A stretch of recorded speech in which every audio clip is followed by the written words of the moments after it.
Assalamualaikum warahmatullahi wabarakatuh. Saya Devi Pancarawati dari 12 IPA 3 ingin mempresentasikan materi fisika terkait dengan presentasi yang akan ditugaskan. Terima kasih. Kesempatan kali ini saya akan membahas 3 materi pembelajaran, yaitu gelombang elektromagnetik, teknologi digital, dan sumber energi. Langsung saja kita bahas terkait materi pertama, yaitu gelombang elektromagnetik. Gelombang elektromagnetik dapat merambat di ruang hampa. Gelombang elektromagnetik adalah gelombang yang dapat merambat walau tidak ada medium. Energi elektromagnetik merambat dalam gelombang dengan beberapa karakter yang bisa diukur, yaitu panjang gelombang, frekuensi, dan kecepatan. Gelombang elektromagnetik hanya dapat dibangkitkan oleh muatan-muatan listrik yang dipercepat, misalnya muatan listrik yang bergetar atau disebut arus bolak-balik. Gelombang elektromagnetik disebut juga radiasi elektromagnetik yang terdiri atas getaran medan listrik dan medan magnetik yang berjalan menjauh dari muatan-muatan yang dipercepat. Kecepatan gelombang elektromagnetik dapat ditentukan dengan menggunakan persamaan berikut: C sama dengan E per B. Keterangannya yaitu C sama dengan kelajuan gelombang elektromagnetik dalam ruang hampa 3 kali 10⁻8 meter per second. E sama dengan kuat medan listrik. B sama dengan kuat medan magnetik. Sumber gelombang elektromagnetik: 1. Osilasi listrik. 2. Sinar matahari R menghasilkan sinar inframerah. 3. Lampu merkuri R menghasilkan ultraviolet. 4. Penembakan elektron dalam tabung hampa pada keping logam R menghasilkan sinar X digunakan untuk rongsen. Inti atomnya tidak stabil menghasilkan sinar gamma. Spektrum elektromagnetik: susunan semua bentuk gelombang elektromagnetik berdasarkan panjang gelombang dan frekuensinya disebut spektrum elektromagnetik. Berdasarkan gambar, spektrum elektromagnetik di bawah disusun berdasarkan panjang gelombang, diukur dalam satuan meter, mencakup kisaran energi yang sangat rendah dengan panjang gelombang tinggi dan frekuensi rendah, seperti gelombang radio, sampai ke energi yang sangat tinggi dengan panjang gelombang rendah dan frekuensi tinggi seperti radiasi X-ray dan gamma ray. Frekuensi cahaya tampak dapat ditentukan berdasarkan persamaan berikut: F sama dengan C per lambda. Keterangannya yaitu F sama dengan frekuensi gelombang elektromagnetik Hertz, C sama dengan cepat rambat cahaya di ruang hampa 3 dikali 10⁻8 meter per second, lambda sama dengan panjang gelombang cahaya, satuannya dalam meter. Sifat-sifat dari gelombang elektromagnetik adalah sebagai berikut. Pertama, merupakan getaran medan listrik dan medan magnetik yang terjadi bersamaan. 2. Dapat merambat melalui ruang hampa karena getarannya adalah medan listrik dan medan magnetik yang tidak memerlukan medium. 3. Merupakan gelombang transversal karena getaran medan listrik tegak lurus terhadap medan magnetik dan keduanya tegak lurus terhadap arah perambatannya. 4. Cepat rambat gelombang elektromagnetik dalam vakum merupakan tetapan umum dan nilainya C sama dengan 3 dikali 10⁻8 meter per second. 5. Seperti gelombang lainnya, gelombang elektromagnetik dapat mengalami pemantulan atau refleksi, pembiasan atau refraksi, interferensi, dan difraksi atau lenturan, serta polarisasi. Gelombang radio termasuk ke dalam spektrum yang memiliki panjang gelombang terbesar dan frekuensi terkecil. Gelombang radio dihasilkan oleh muatan-muatan listrik yang dipercepat melalui kawat-kawat penghantar. Muatan-muatan ini dibangkitkan oleh rangkaian elektronika yang disebut osilator. Luas daerah yang hendak dicakup dan panjang gelombang yang akan dihasilkan dapat ditentukan dengan tinggi rendahnya antena. Penerima radio tidak dapat mendengar gelombang radio secara langsung, tetapi harus mengubahnya terlebih dahulu menjadi energi bunyi. Gelombang radio termasuk ke dalam spektrum yang memiliki panjang gelombang terbesar dan frekuensi yang terkecil. Gelombang radio dihasilkan oleh elektron pada kawat penghantar yang menimbulkan arus bolak-balik pada kawat. Gelombang radio ini dipancarkan dari antena pemancar transmitter dan diterima oleh antena penerima receiver. Sinar inframerah dalam penerapan gelombang elektromagnetik mempunyai frekuensi antara 10⁻11 Hz sampai 10⁻14 Hz. Sinar yang tidak dapat dilihat tetapi dapat dideteksi di atas spektrum merah ini disebut radiasi inframerah. Panjang gelombang sinar inframerah lebih besar daripada panjang gelombang sinar tampak. Frekuensi gelombang ini dihasilkan oleh getaran-getaran elektron pada suatu atom atau bahan yang dapat memancarkan gelombang elektromagnetik. Sinar inframerah dihasilkan oleh elektron dalam molekul-molekul yang bergetar karena benda dipanaskan. Sesungguhnya setiap benda yang bersuhu di atas 0 Kelvin pasti memancarkan radiasi inframerah, dan jumlah yang dipantulkan bergantung pada suhu dan warna benda. Cahaya tampak dalam penerapan gelombang elektromagnetik. Cahaya tampak mempunyai frekuensi sekitar 10-15 Hz, sementara panjang gelombangnya antara 400 nm sampai 800 nm. Mata manusia sangat peka terhadap radiasi tersebut, sehingga cahaya tampak sangat membantu penglihatan manusia. Panjang gelombang sinar tampak yang terpendek dalam spektrum bersesuaian dengan cahaya ungu dan yang terpanjang bersesuaian dengan cahaya merah. Semua warna pelangi terletak di antara kedua batas warna tersebut. Salah satu aplikasi dari sinar tampak adalah penggunaan sinar laser dalam serat optik pada bidang telekomunikasi. Sinar X dalam penerapan gelombang elektromagnetik. Sinar X memiliki jangkauan frekuensi antara 10⁻16 Hz sampai 10⁻20 Hz. Sinar X memiliki daya tembus yang kuat karena panjang gelombangnya sangat pendek. Daya tembusnya tergantung frekuensi. Semakin tinggi frekuensinya, semakin kuat daya tembusnya. Sinar X dihasilkan dari elektron-elektron yang terletak di bagian dalam kulit atom. Sinar X juga dapat dihasilkan dari elektron yang kecepatan tinggi yang menembus logam. Sinar X juga dapat dihasilkan dari elektron dengan kecepatan tinggi yang menembus logam. Sinar ultraviolet. Sinar ultraviolet merupakan gelombang elektromagnetik yang mempunyai frekuensi antara 10⁻15 Hz sampai dengan 10⁻16 Hz. Sinar ultraviolet dihasilkan oleh atom molekul dalam nyala listrik. Kira-kira akan sama dengan energi yang diperlukan dalam reaksi kimia. Sinar ultraviolet UV dibedakan menjadi 3, yaitu UVA, UVB, dan UVC, yang masing-masing memiliki fungsi atau kegunaan atau bahkan kerugian yang berbeda-beda. Secara khusus, sinar ini dapat diaplikasikan untuk membunuh kuman. Lampu yang menghasilkan sinar ultraviolet juga dapat digunakan dalam perawatan medis. Sinar gamma dalam penerapan gelombang elektromagnetik. Sinar gamma memiliki jangkauan frekuensi antara 10⁻20 Hz sampai 10⁻25 Hz. Sinar gamma dihasilkan dari peristiwa peluruhan inti radioaktif, yaitu keadaan saat inti atom unsur yang tidak stabil meluruh menjadi inti atom yang stabil dengan memancarkan sinar radioaktif, yaitu sinar alfa, sinar beta, dan sinar gamma. Sinar gamma memiliki daya tembus yang sangat kuat sehingga mampu menembus logam yang memiliki ketebalan beberapa sentimeter. Jika diserap jaringan hidup, sinar gamma akan menyebabkan efek yang serius seperti mandul dan kanker. Rumus-rumus dalam gelombang elektromagnetik. Dalam pemanfaatan radiasi elektromagnetik, seringkali dilakukan perhitungan terkait intensitas gelombang yang dihasilkan. Intensitas gelombang elektromagnetik dibandingkan dengan harga maksimum medan magnet dan medan listrik atau dapat ditulis sebagai berikut ini.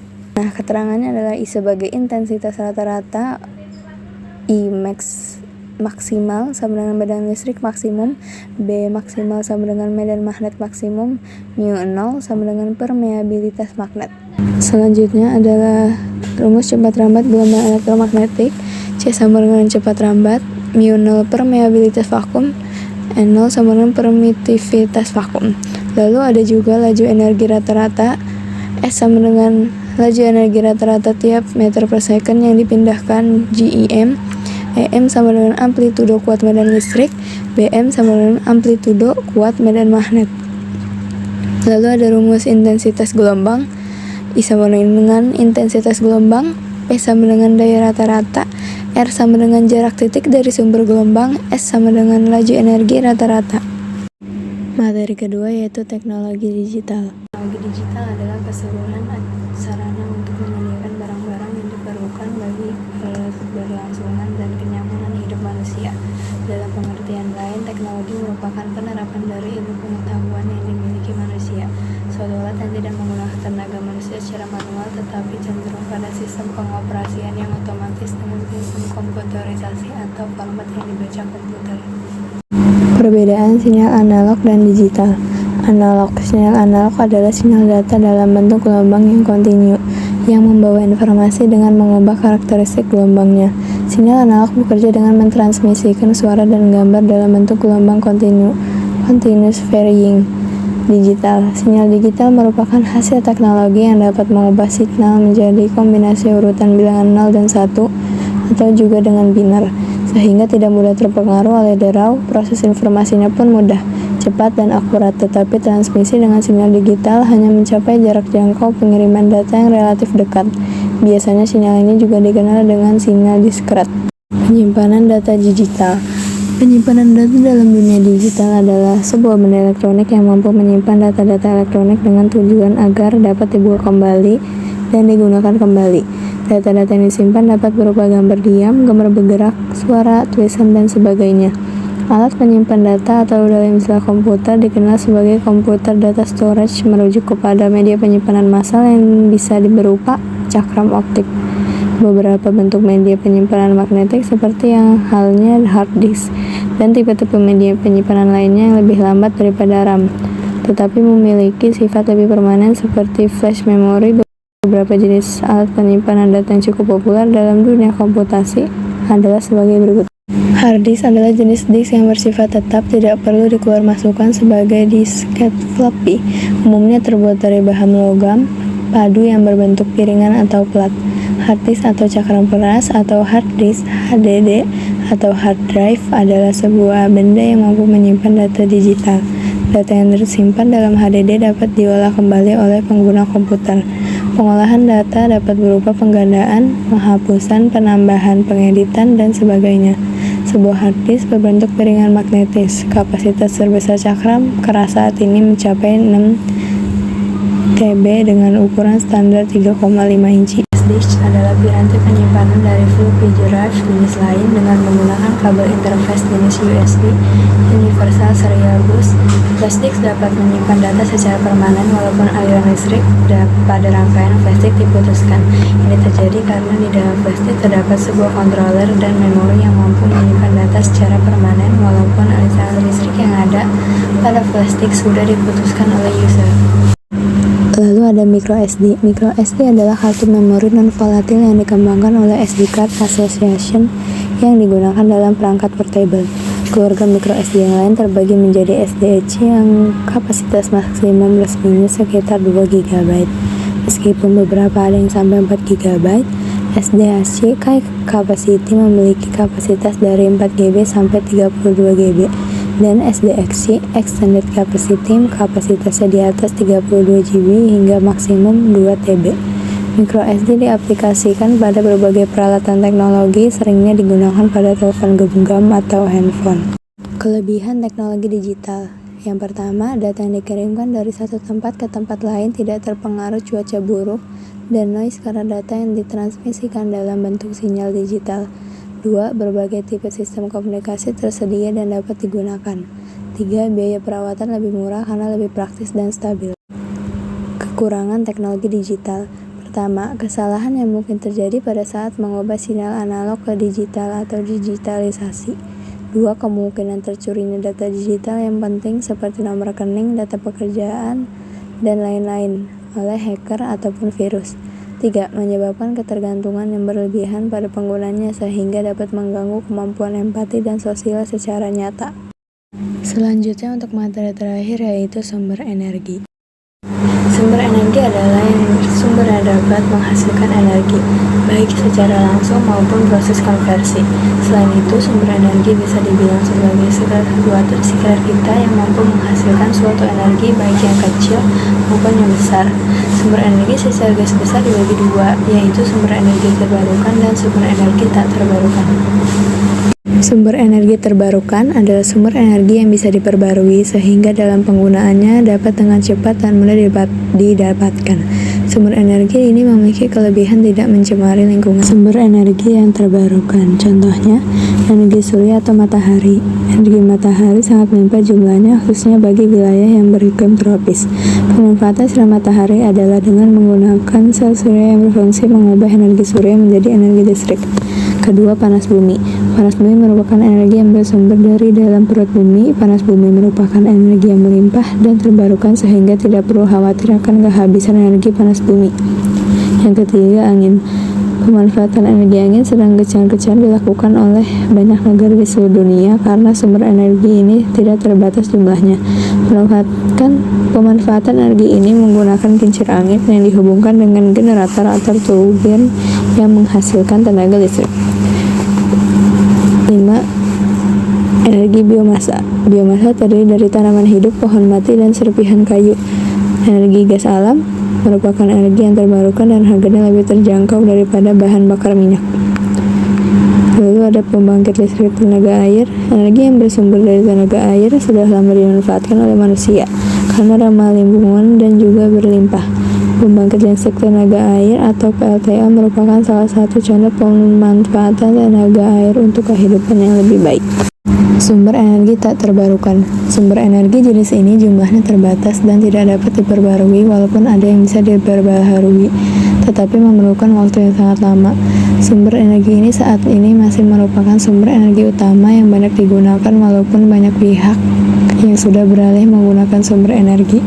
Contohnya yaitu: pertama, sumber energi yang berasal dari fosil. Sumber energi ini sebenarnya bisa diperbaharui, tetapi memerlukan waktu hingga jutaan tahun. Berasal dari makhluk hidup yang mati dan terpendam dalam tanah hingga jutaan tahun. Yang kedua, sumber energi yang berasal dari mineral alam.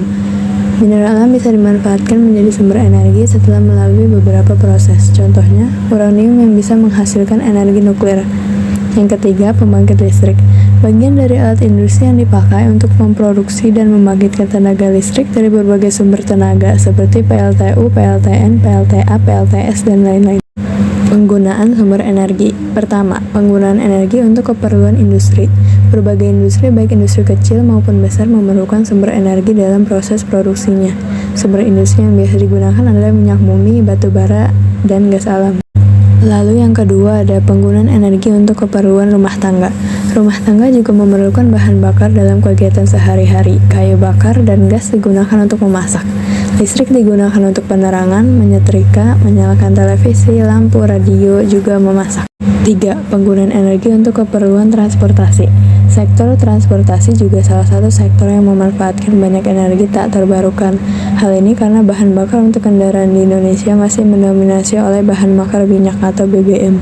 Penggunaan untuk sektor transportasi juga menimbulkan beberapa masalah, yaitu menimbulkan pencemaran udara. Lalu yang terakhir adalah penggunaan energi untuk keperluan komersial. Dampak penggunaan sumber daya terhadap lingkungan. Yang pertama, energi ombak atau tenaga ombak dan energi pasang surut. Pemasangan dan perawatan unit pembangkit listrik tenaga ombak dan pasang surut biasanya menelan biaya besar dan lingkungan hidup juga terkena imbasnya. 2. Energi air. Air ditampung dalam bentuk bendungan yang mampu bertahan sangat lama dan juga memiliki cukup banyak fungsi, seperti penahan air saat musim hujan sehingga tidak terjadi banjir besar, tempat pembudidayaan ikan dan tumbuhan air sekaligus pengairan dan juga tentunya PLTA. Terakhir, energi panas bumi. Pembangkit listrik tenaga panas bumi atau bisa disebut energi geotermal adalah energi yang memanfaatkan panas dari dalam bumi. Inti planet kita sangat panas, dengan estimasi saat ini adalah 5.500 Celcius. Tenaga ini hampir tidak menimbulkan polusi ataupun emisi gas rumah kaca.